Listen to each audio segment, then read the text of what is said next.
અમદાવાદ શહેરમાં રિક્ષા ચાલકો હડતાળ પર ઉતર્યા છે। અમદાવાદમાં રિક્ષા ચાલક એકતા યુનિયનના પ્રમુખે પ્રતિક્રિયા આપી ફેરા મારતી રિક્ષાઓને પણ આંદોલનમાં રોકાઈ છે। જોડાવાની અપીલ પણ કરી। ગુજરાત રિક્ષા ચાલક રોજગાર બચાવ અંતર્ગત એલાન છે।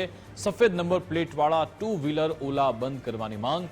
રિક્ષા ચાલકોને ખોટા મેમો આપવામાં આવ્યા તે પણ રદ કરો, ખોટા કેસ દાખલ કરાય તે પણ હટાવવામાં આવે। આરટીઓ તેમજ પોલીસને અનેકવાર રજૂઆત કરી છે। માંગ ન સ્વીકારાય તો હડતાળ પર ઉતરીશું તેવું કહેવાયું। આગામી દિવસોમાં 3 દિવસની હડતાળ પર ઉતરવાની પણ ચીમકી ઉચ્ચારાઈ છે।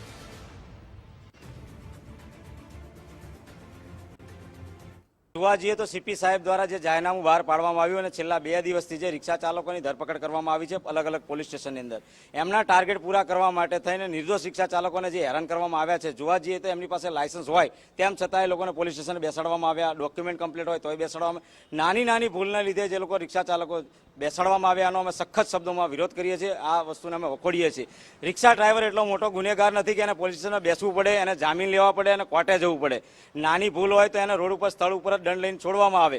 કેમ બીજા કોઈની ઉપર કાર્યવાહી નહીં કરતા? છેલ્લા 2 વર્ષથી અમે ટુ વ્હીલરો જે બંધ કરવાની માંગણી કરીએ છીએ, જે ગેરકાયદેસર છે એની પર કોઈ કાર્યવાહી નહીં। સામે 4 વ્હીલર હોય, ખટારા હોય, આ મોટા ડમ્પર ચાલે છે અનલીગલી, એની પર કોઈ પ્રકારની આવી કામગીરી કરવામાં નથી આવતી। ત્યારે માત્ર રિક્ષા ચાલકોને આ રીતે કરવામાં આવ્યું એનો સખત શબ્દોમાં મારો વિરોધ છે।